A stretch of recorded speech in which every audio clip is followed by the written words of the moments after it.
मोअज़्ज़ज़ सामीईन अहले सुन्नत, मैं आपसे ये कह रहा था कि जब भी अल्लाह न करे कुरान पर हमला हो तो आप जान का नजराना देने की बात करते हैं, लेकिन मैं आपसे बड़ी संजीदगी के साथ पूछना चाहता हूं, ए मेरी कौम, आप कुरान की हिफाजत के लिए जान तो देने के लिए तैयार हैं, लेकिन कुरान पढ़ने के लिए तैयार क्यों नहीं है?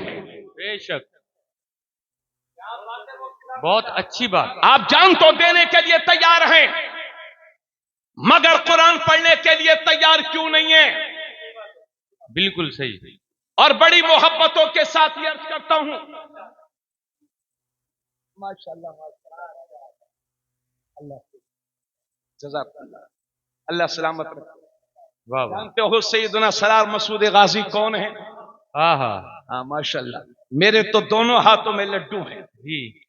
पैदा हुआ हाफिज शाह जमालुल्लाह की जमीन पर, हाय हाय, और फैज हासिल कर रहा हूं बहराइच की सरजमीन पर। वाह वाह, सुभान अल्लाह। वही सैयदना सलार मसूद गाजी जिन्हें बाले मियां कहते हैं। जी आइएगा, बहराइच में आपका इस्तकबाल है जी। हजरत गिरामी, मैं आपसे ये अर्ज करना चाहता हूं कि अगर इसी मजमे में मुफ्ती साहब, मेरे ख्याल से अगर मैं इस मजमे में कहूं कि कितने लोगों को कुरान आता है, कितने लोग कुरान पढ़ना जानते हैं, तो मैंने एक जलसे में, बड़ा जलसा था, 1500, 2000, 3000 के करीब लोग होंगे जी। तो मैंने लोगों से कहा, भाई हाथ उठाइए किस किस को कुरान पढ़ना आता है। तो इतने कम हाथ उठे कि मैंने शर्मिंदगी की वजह से उस दिन से हाथ उठवाने ही खत्म कर दिया। हजरत, अगर मैं इस मजमे में पूछूं तो मेरे ख्याल से 30% लोग वो होंगे कि जिन्हें कुरान पढ़ना आता होगा, और 30% वो होंगे कि जिन्हें कुरान पढ़ना नहीं आता होगा, और 40% वो होंगे अगर उनसे कहा जाए कि भाई साहब कुरान पढ़ना आता है, तो वो कहेंगे हजरत साहब आता तो है लेकिन कच्चा कच्चा, यानी जिंदगी पक गई मगर कुछ कच्चा रह गया तो कुरान, दांत निकल करके गायब भी हो गए मगर कुछ कच्चा रह गया तो कुरान, दाढ़ी काली से सफेद हो गई मगर कुछ कच्चा रह गया तो कुरान, करोड़ों रुपयों की प्रॉपर्टी बना ली मगर कुछ कच्चा रह गया तो कुरान, लाखों रुपयों की शादी कर ली मगर कुछ कच्चा रह गया तो कुरान, मुल्क के बड़े बड़े होटलों में खाना खाने का शौक पूरा कर लिया मगर कुछ कच्चा रह गया तो कुरान। उम्मत मुस्लिमा, पूछना चाहता हूं कि सारे शौक तो पूरे कर लिए मगर कुरान सीखने का शौक कब बेदार होगा? और अगर 70-80 साल की जिंदगी में कुरान न पढ़ना सीख सके तो किस बात के मुसलमान हैं आप? जी, सच्ची बात है। किस बात के मुसलमान हैं आप साहिबो?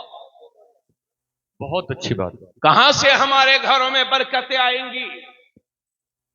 पहले लोग तिलावत करते थे, रात तिलावत से पूरी होती थी, सुबह उठ करके घरों से तिलावत की आवाजें आया करती थी। आज आलम यह है कि रात के 1-1, 2-2, 3-3 बजे तक टीवी के जरिए से फहश मवाद देखा जाता है। माज़अल्लाह, मुख्तलिफ सीरियल देखते हैं लोग, और 9-10 बजे उठने का शौक बना लिया कि बड़े लोग 9-10 बजे तक सोते हैं। हमें वो कहां बड़े लोग होते हैं तो 9 बजे तक सोते हैं? ये डॉक्टर से पूछो, ये बताएंगे। बड़ा आदमी वो होता है जो सुबह उठता है और वर्जिश करता है, और वही तरीका तुम्हें नमाज फजर की शक्ल में इस्लाम ने दिया। सुभान अल्लाह, सुभान अल्लाह, जिंदाबाद जिंदाबाद। बहुत खूब मुफ्ती साहब क़िबला। मुसलमानों के घरों का हाल यह है, बेशक बेशक, बड़ी माजरत के साथ, जब तक गरीब थे माहौल घरों का दीनी था, इस्लामी था। पैसे आ गए तो सेठ जी के मिजाज बदल गए, खाने का तौर तरीके बदल गए। पहले औरतें पर्दा करती थी, अब घर की औरतें चूंकि मॉडर्न हो गई हैं तो वो मॉल्स जा रही हैं। पहले आलम यह था कि जो शौहर ने लाके दे दिया वो औरतों ने पहन लिया, बेटी ने, बीबी ने पहन लिया, बाप ने ला दिया, बेटी ने पहन लिया, शौहर ने ला दिया, बीबी ने पहन लिया। आज ऐसा हो गया कि शौहर के कपड़े भी मैडम ला रही है और वो कहती हैं कि हम कितने का लाए हैं, कितने का लाए हूं, 700 रुपए का लाई हूं जी, 700 रुपए का। तो मैं तो ये सीधा 1200 का मिलता, मैं तो 700 में लाई। दुकानदार भी बड़े होशियार हैं, मर्द जाता है तो 800 बताते हैं और औरतें जाती हैं तो सीधे सीधे 1600। ये तर्ज जिंदगी बदल रहा है। माफ करना, ये सब क़यामत की निशानियां हैं। घरों के हालात ये हैं, बहन बेटियां जवान हैं, घर में बहू हैं, 50-50 60 साल के लोग मर्द गर्मियों के मौसम में नेकर और चड्डी पहने घरों में घूमते हैं। कहां से हमारे घरों में बरकतें आएंगी?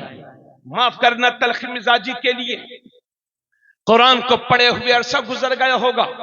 इस मजमे में कुछ लोग ऐसे भी होंगे कि जिन्होंने साल भर से कुरान शरीफ की ज़ियारत न की होगी।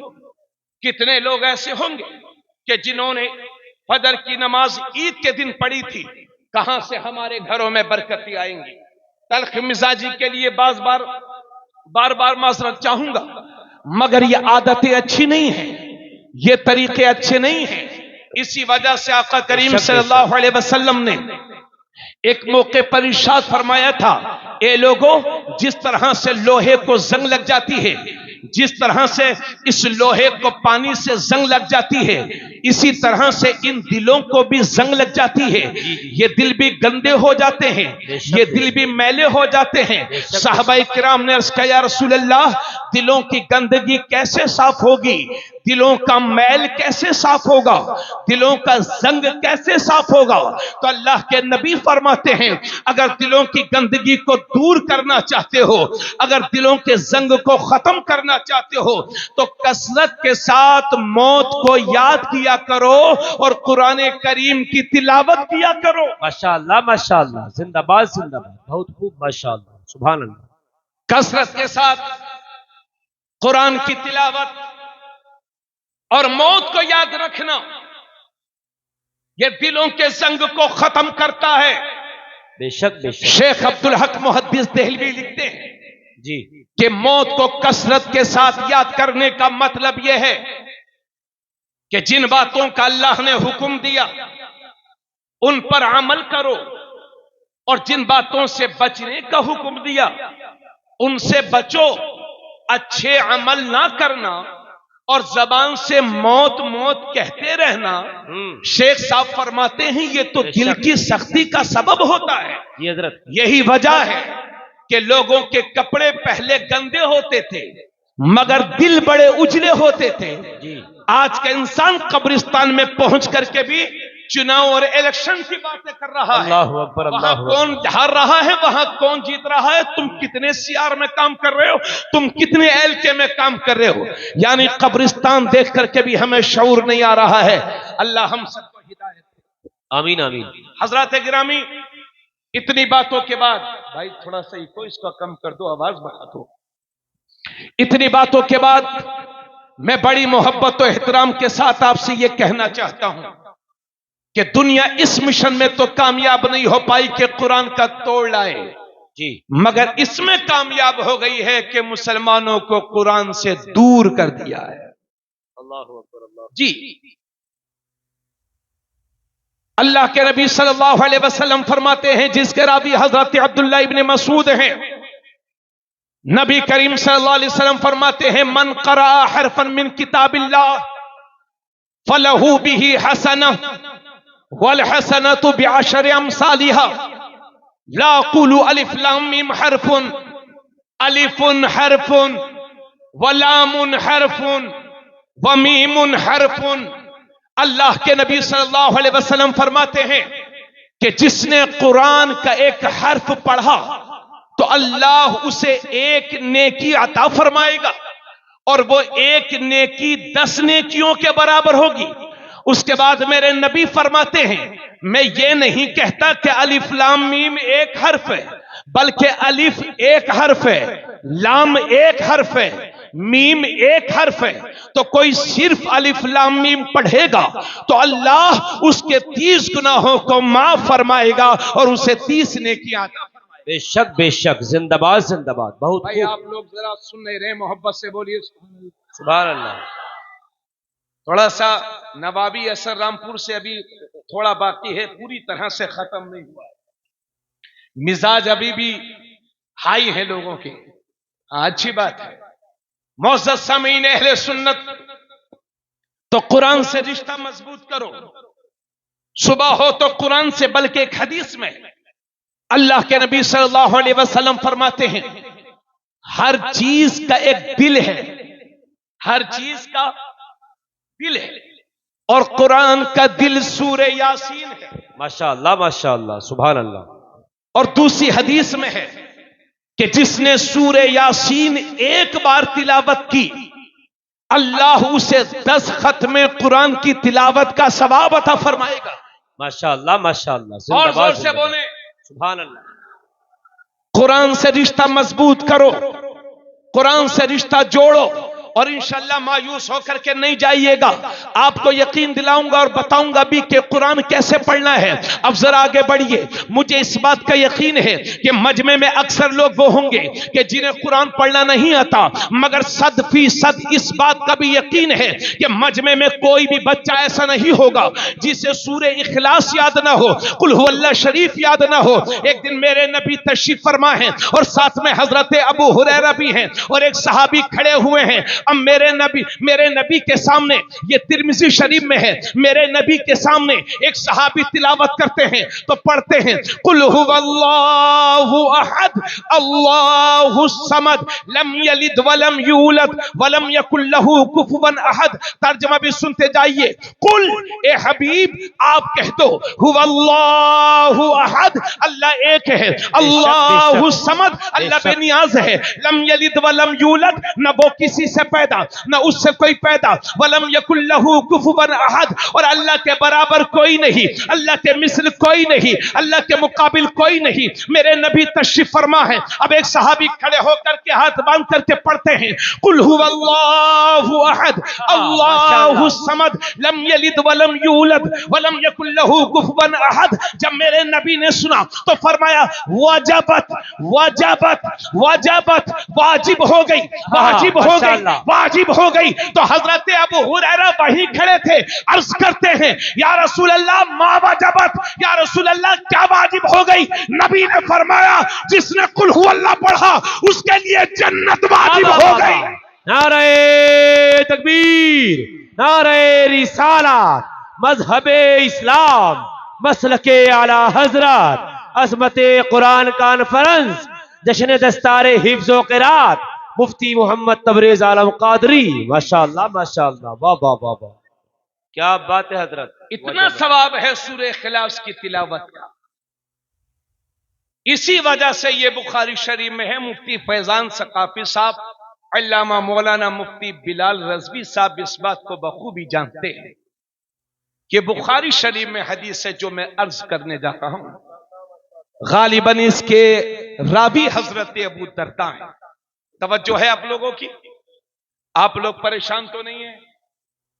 अरे भाई परेशान नहीं होता मुसलमान, हालात कुछ भी हो जाएं कोफ्ते पूरे बनेंगे। तो बोलिए सुभान अल्लाह। ये बुखारी शरीफ की हदीस है। आका करीम सल्लल्लाहु अलैहि वसल्लम ने एक मौके पर इरशाद फरमाया, पूरी तवज्जो। आका करीम सल्लल्लाहु अलैहि वसल्लम ने एक मौके पर इरशाद फरमाया, माशाअल्लाह, नारे तकबीर, नारे रिसालत, मजहबे इस्लाम, मसलके आला हजरत, शायर अहले सुन्नत भाई मोहम्मद हसन रजा फरीदपुरी, शायर अहले सुन्नत भाई मोहम्मद हसन रजा फरीदपुरी, उलमाए अहले सुन्नत, माशाअल्लाह माशाअल्लाह। तवज्जो, बुखारी शरीफ की हदीस पाक जिसके रावी हजरत अबू दरदा, आका करीम सल्लल्लाहु अलैहि वसल्लम ने फरमाया था, एक दिन, बेटा फिर से सुनो और एक हदीस और सुन लीजिए। हुजूर सल्लल्लाहु अलैहि वसल्लम फरमाते हैं, जो रात को कुरान की चंद आयतें पढ़कर के सोता है, तो अल्लाह उसकी हिफाजत के लिए एक फरिश्ते को मुकर्रर फरमा देता है। बेशक, माशाअल्लाह माशाअल्लाह। और जब तक वो सोता रहता है, मूजी जानवरों से वो फरिश्ता उसकी हिफाजत करता है। माशाअल्लाह माशाअल्लाह, सुभान अल्लाह। और जब बंदा उठता है, वो फरिश्ता अपनी जिम्मेदारी निभा करके चला जाता है। जी बेशक बेशक। तो अब सुनिए, ये हदीस बुखारी शरीफ की है, जिसके रावी हजरत अबू दरदा, आका करीम सल्लल्लाहु अलैहि वसल्लम ने फरमाया, ए मेरे सहाबा, क्या तुम रात को तिहाई कुरान नहीं पढ़ सकते? तवज्जो, तिहाई कुरान नहीं पढ़ सकते? कितना होता है तिहाई कुरान? कुरान में 30 पारे हैं जी और 10 पारों का मतलब तिहाई कुरान। जी हजरत।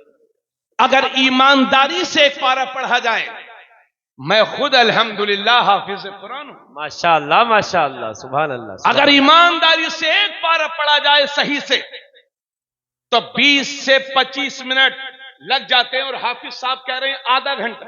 जी जी जी। कारी महबूब साहब आधा घंटा, यानी 20 मिनट तो लगने ही लगने हैं। जी जी जी। ऊपर भी लग सकते हैं। तो अब तिहाई कुरान का मतलब हो गया तकरीबन 2.5-3 घंटे। जी। तो एक पारे को अगर सही से पढ़ा जाए तो 20 से 25 मिनट लग जाते, 30 मिनट लग जाते कभी कभी। मगर अल्लाह जाने क्या हो गया है मेरी इस कौम को। अल्लाहु अकबर अल्लाहु अकबर। रमजान शरीफ के महीने में तरावी में ऐसा हाफिज तलाशते हैं, हाँ जरूरी है, जो 2 घंटे में 10 पारा और 20 रकअत पूरी कर दे। जी। और बजाय टोकने के, कुछ कहने के, सुबह को बिलासपुर में चर्चा होगी, अरे साहब हाफिज क्या आए हैं बिलासपुर के, अब तक के सारे रिकॉर्ड टूट गए, पता ही नहीं चला तरावी कब पूरी हो गई। अरे भाई साहब, जब पढ़ोगे तब ना पता चलेगा। जी जी जी जी, बेशक बेशक। और हाफिज साहब जब तरावी सुना रहे हैं तो माशाअल्लाह से ऐसी फास्ट, कभी हजरत यालमून पर हैं, कभी तालमून पर हैं, कभी पहले पारे में हैं, कभी 20वें पारे में तशरीफ ले गए, कभी अर्श पर हैं, कभी फर्श पर हैं। अल्लाहु अकबर अल्लाहु अकबर। जी हजरत। सामे गलती तो तब निकाले जब उसे पता चले। अल्लाहु अकबर अल्लाह। मुझे ईमानदारी से बताइए, ये कुरान के साथ मजाक नहीं है तो और क्या है? अल्लाहु अकबर। बोलिए, आप मुझे बताइए भाई, जिला रामपुर बिलासपुर वालों, आप मुझे बताइए, ये कुरान के साथ मजाक नहीं है तो और क्या है? जी। आका करीम सल्लल्लाहु अलैहि वसल्लम ने फरमाया था, ए लोगों, इब्न माजा शरीफ की हदीस है, मेरे नबी ने फरमाया था, जब कुरान पढ़ा करो तो रोया करो, आंसू बहाया करो, और अगर रोना ना आता हो तो रोने जैसी शक्ल ही बना लिया करो। हजरत दातागंज बख्श लाहौरी से किसी ने पूछा कि हुजूर, अगर कुरान पढ़ करके रोना भी ना आता हो, रोने जैसी शक्ल भी ना बनती हो, तब क्या करें? तो हजरत ने फरमाया, उस आदमी को चाहिए कि अपनी किस्मत पे रोया करे, कि इतना सख्त दिल हो गया है कि कुरान पढ़ करके भी रोना नहीं आता। बुजुर्गों ने कहा है कि जिसका दिल करे कि खुदा से बातें करे, उसे चाहिए कि कुरान खोल के बैठ जाया करे। कुरान पढ़ रहा है गोया कि खुदा से बातें कर रहा है। माशाअल्लाह माशाअल्लाह, जिंदाबाद जिंदाबाद। जोर से बोलो सुभान अल्लाह। वाह वाह वाह, सुभान अल्लाह सुभान अल्लाह। और ये तबरानी शरीफ में अल्लाह के नबी सल्लल्लाहु अलैहि वसल्लम फरमाते हैं, सबसे बेहतरीन तिलावत वो है जो गमगीन होकर के की जाए। तिलावत ऐसी करें। और यह आला दर्जे की हदीस में मेरे नबी खुद कुरान की तिलावत करते हुए रोते थे। और ये 10 बीवियों की कहानी जो है ना, उस किताब का हवाला नहीं, ये आला दर्जे की हदीस। बेशक बेशक, जिंदाबाद। तवज्जो चाहूंगा। जी हजरत, माशाअल्लाह। हजरत अब्दुल्ला बिन मसूद मेरे नबी के सामने तशरीफ फरमाए। मेरे नबी ने फरमाया, अब्दुल्ला जरा मुझे कुरान पढ़ करके सुनाओ। तो हजरत अब्दुल्ला इब्न मसूद कहते हैं, या रसूल अल्लाह, कुरान तो आप ही पर नाजिल हुआ है, मैं आपको पढ़ करके सुनाऊं? तो मेरे नबी फरमाते हैं हाँ इब्ने मसूद, मैं यही चाहता हूं कि किसी और से पढ़वा करके सुनो। अब हजरत अब्दुल्ला इब्ने मसूद ने तिलावत कुरान शुरू की। सूरे निसा की तिलावत कर रहे थे।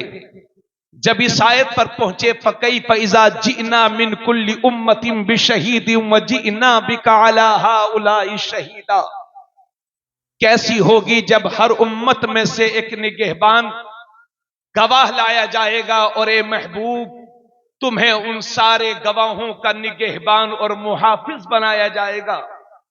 जब ये तिलावत कर रहे थे तो मेरे नबी ने इशारे से फरमाया अब रहने दो।